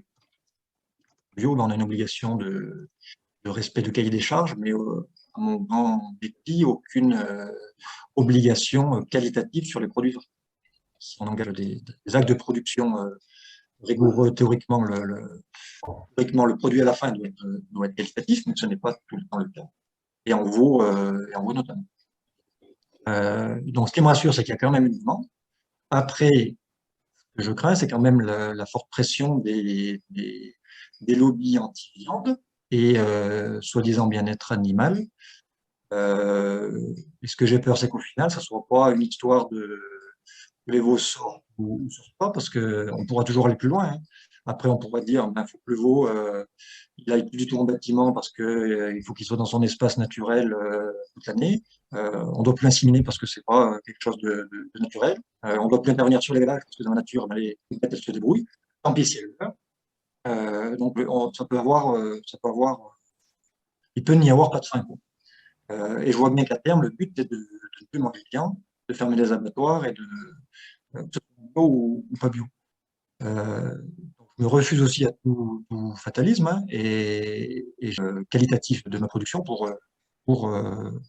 maintenir la consommation. Hein. Et je peux même remettre un autre coup de surligneur sur ça, c'est que le webinaire était bien présenté dans l'ordre, dans le sens où, à mon avis, la plus-value, elle doit déjà chercher par la production avant d'aller trouver la plus-value sur la vente. La production, c'est primordial. La bio, et la vente directe, et encore plus en bio, a une image qualitative. Et si on perd ça, ça peut vite être, la filière peut être vite démolie. Oui, je ne sais pas si on m'entend ou pas. Non, on m'entend pas. Si. Oui. Ah, c'est bon. Non, parce que je posais la question, parce que justement, nous, on va sûrement se convertir au mois de mai. On était en label rouge Vaux-sous-la-Mer, label rouge de fermier d'Aubrac. Et j'ai l'impression, justement, qu'en bio, la qualité de la viande en elle-même disparaît. Et c'est plus, vous ne pouvez plus utiliser les tables entravées, alors que mettre des vaches ou des génisses dehors en plein. Enfin, ici, on a jusqu'à -10. Cette année, on a eu un mois de neige. J'ai l'impression ça me fait bizarre. Enfin, voilà, après, je suis tout nouveau. Tout beau, je ne sais pas, mais tout nouveau. Donc, mais ça me fait poser des questions sur est-ce qu'après, à long terme, on arrive à avoir des. Moi, personnellement, en tant qu'acheteur, j'irais plus acheter du label rouge avec des conditions d'engraissement, de kilo carcasse, de choses comme ça, que du bio sur la viande. Et j'irais plus acheter des légumes bio. Donc, c'est pour ça que je te demandais comment tu voyais ça par rapport aux contraintes, déjà, et par rapport au fait que, oui, nous, on faisait du veau sous la mer, en label rouge, et on nous dit, trop compliqué, il n'y a pas de débouché, on n'en tue que 3000 grammes contre 30 000 de pain. C'est vrai qu'un label rouge, le gros truc du label rouge, c'est qu'il y a une communication hors pair. C'est vrai que, aussi bien en termes de production qu'en boucherie, l'image du label rouge, c'est la qualité. Et aujourd'hui, l'image de bio, c'est plus, ça devrait être la qualité plus l'environnement. Et c'est plus, je pense, l'environnement qui l'emporte. Et notamment en veau. Alors, déjà, le veau, c'est une production quand même un peu litigieuse au niveau du consommateur. Parce que nous, on connaît, donc ça nous pose pas de problème. Mais pour certains, j'ai des voisins qui arrivent de Belgique, qui sont installés en face de la ferme. La photo du bas, où c'est qu'on voit la vache qui lèche son veau. Quand il a vu une vache vélée, il m'a demandé si c'était des veaux comme ça que j'envoyais à l'abattoir. Mais pas en chaman, ni. Il était persuadé que c'était voilà, le veau il sortait, on le faisait tuer. Alors je me dis, bon sang, si lui me demande, il ne doit pas être le seul à y penser, quoi. Et donc à nous, après éleveurs aussi, de bien communiquer. Hein. Parce que quand la viande est dans l'assiette, tout le monde l'aime, mais on se cache un peu les yeux sur comment c'est produit et comment c'est abattu. Donc, nous, d'être transparents et de tout faire pour que ça dure. Tout dépend c'est comme beaucoup, hein, ça va être la coopérative ou l'organisme qui vous l'achète qui va donner un peu les ficelles du. Ah oui, parce que quand ils veulent plus d'un produit, ils savent le faire sentir. On le sait. Oui. Ça peut descendre très vite. Le problème du veau en bio, c'est que la majeure partie, c'est du veau rosé pour le sauter, parce que c'est beaucoup plus facile de tout découper des morceaux à veau, de le vendre à une collectivité. Le problème, c'est que ça gagne rien. Donc, il faut le payer au producteur, il faut le payer 4-5 euros. L'avantage, c'est que dans cette filière, vous mettez tout et n'importe quoi, pourvu qu'il ait moins de 8 mois et qu'il soit bio. Et ça, c'est au détriment après de l'image de qualité. Et moi, je sers un Intermarché dans les Hauts-de-Seine, donc Intermarché qui sont avec SVA en viande. Pas de rayon boucherie, tout en LS, et donc en veau d'intégration DLC de 3 jours livré par SVA.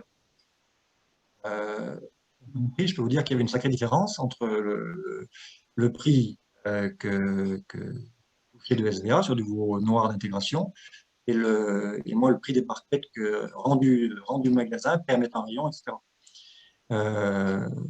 Depuis, on a fait un essai. Depuis, chaque commande, il y a une quantité supérieure parce que les gens ont vu la différence. C'est que c'est dans une zone où c'est qu'il y a du potentiel d'achat et qu'en face, il y avait du veau, on va dire, bas de gamme. Ça aurait été face à du veau label rouge. C'est sûr que gustativement, pas si on aurait vu la différence. Et, au niveau commercialisation, vous étiez parti sur quoi? Et bien, du coup, on était parti sur faire beaucoup de vaches de réforme, de génisses croisées, mais enfin, ça dépend. La coopérative dit croisée, c'est le même prix qu'Aubrac, mais ça permet une meilleure conformation.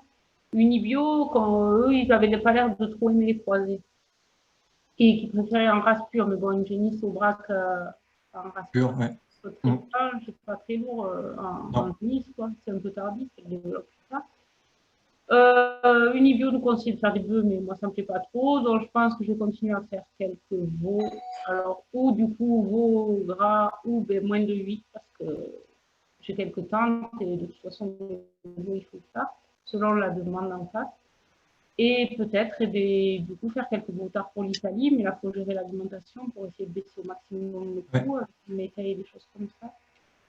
Mais c'est vrai que c'est compliqué si je me compare avec, il y a eu une grosse vague de gens qui se sont convertis en bio par pur intérêt. À l'époque, moi, ça fait longtemps que j'y pense. Les laitiers, pour eux, c'est vachement facile. Ils ont fait, je veux dire, ils ont été accueillis à bras ouverts au début par les laiteries, sur le lait de brebis.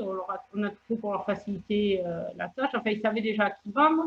Et là, tu veux te convertir un peu par philosophie et tu te retrouves face à finalement ton produit, il n'a pas l'air d'intéresser grand monde. Je comprends. Mais c'est tout à fait vrai. Après, ce que j'observe, c'est quand je suis en contact direct avec des bouchers ou des magasins, ils me disent on voudrait des bons veaux bio, mais on ne les trouve pas. Quand on demande aux opérateurs commerciaux, ils nous disent des bons veaux bio, on ne sait pas quoi en faire. Unibio m'a quand même, bon, c'était en 2015, je venais de m'installer, et ils m'ont répondu vos veaux sont trop bons pour ce qu'on en fait. Donc, on ne sait pas quoi en faire, on va les sous-valoriser. Mais j'ai dit, putain, c'est quand même grave. Hein. Oui, Et parce alors qu'à côté de ça, ils sont plus chers à produire. Enfin, les laitières, c'est ça. enfin, moi, je vois depuis qu'on a du coup beaucoup moins on avait des abonnements sentimentaux. Depuis qu'on a beaucoup moins de laitières, beaucoup plus d'Aubrac, enfin, en question bouffe, on voit quand même la différence pour le coup.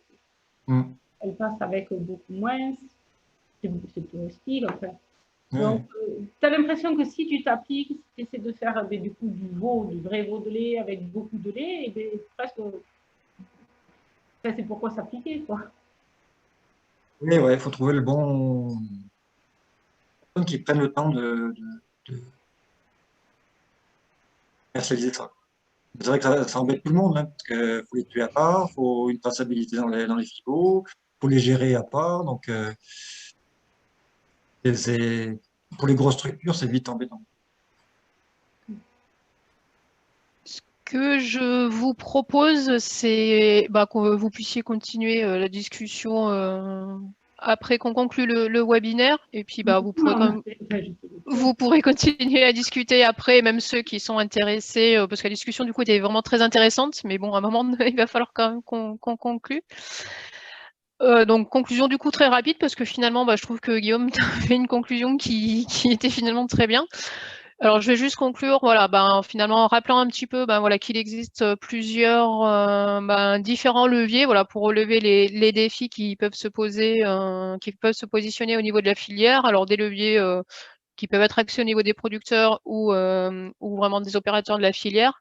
Avec, tu l'as abordé, Guillaume, hein, dans ta présentation, dans ton témoignage, c'est qu'il existe quand même un frein, notamment logistique, qui peut se poser là, puisque la production bio est moins présente sur le territoire par rapport au conventionnel, et avec des aspects de proximité d'abattoirs qui ne sont pas forcément là. Mais avec aussi, je pense, et tout le monde, je pense, s'accorde à le dire, c'est qu'il y a quand même un facteur de réussite qui paraît évident, c'est la mutualisation à la fois au niveau des producteurs et des différents opérateurs, de façon à pouvoir vraiment structurer l'ensemble de la filière, qui est en train d'ailleurs de monter en puissance en termes de structuration. Ça reste un facteur de réussite clé, je dirais. Donc, pour conclure sur ce webinaire, donc je voulais remercier l'ensemble des participants à ce webinaire pour leur interaction, leurs différentes questions et remarques qui du coup ont permis d'agrémenter la présentation de façon très intéressante. Et également nos deux témoins entre guillemets, Sébastien Fayard et Guillaume Legois pour leur témoignage. Merci à vous.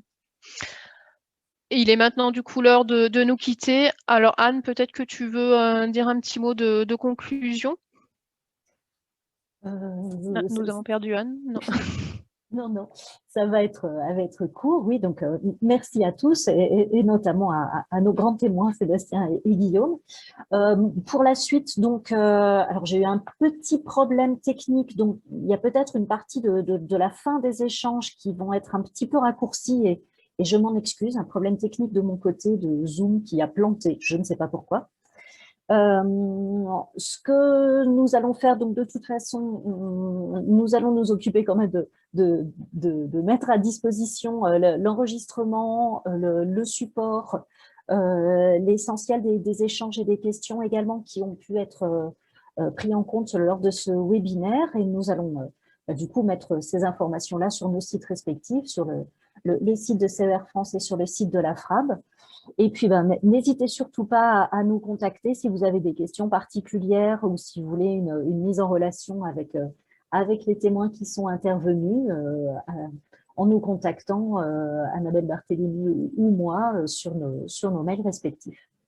Et puis, encore un grand merci. Et si vous avez des commentaires, des remarques par rapport au déroulement de ce webinaire, nous sommes également preneuses de vos retours pour les améliorer à l'avenir. Merci à vous et bon appétit, je dirais. Merci. Au revoir à tous. Au revoir à tout le monde. Au revoir.